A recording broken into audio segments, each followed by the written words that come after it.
अस्सलाम वालेकुम। ज़िला कुर्म के जो बिल्कुल ताज़ा तरीन अपडेट है वो ये है कि अहल तशिया और ज़ीनीबून की जानिब से बार बार टलो कंच लोअर कुर्म पर अहल सुन्नत पर बार बार हमले हो रहे हैं। दूसरी तरफ अहल सुन्नत इन हमले को भी पसपा कर रहे हैं। इतलात के मुताबिक इनमें कुछ शहदा भी हो चुके हैं, लेकिन इनकी तादाद अभी तक मालूम नहीं है। सिक्योरिटी फोर्सेस फ़ौज वगैरह जो मेन मीडिया है, पाकिस्तानी मेन मीडिया बिल्कुल बिल्कुल बिल्कुल खामोश है। वो सिर्फ यही प्रेस कॉन्फ्रेंस या मतलब जो प्रेस रिलीज़ वो सिर्फ ये दिखाते हैं, ख़बर नशर करते हैं कि सीज़ फायर हो चुकी है। कोई सीज़ फायर नहीं है, कोई अमन नहीं है। रोज़ बरोज़ और लम्हा बलम्हा बार बार अहल सुन्नत पर हमले हो रहे हैं।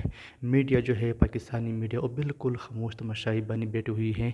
और साथ साथ में जो सिक्योरिटी फोर्सेस है, हुकूमत है, फ़ौज है, वो बिल्कुल कुछ नहीं कर रहे हैं। दूसरी तरफ खुलेआम, बिल्कुल खुलेआम अहल तशिया और ज़ीनीबून दहशतगर्द तंजीम बार बार टलोकंड पर अहल सुन्नत पर हमले कर रहे हैं।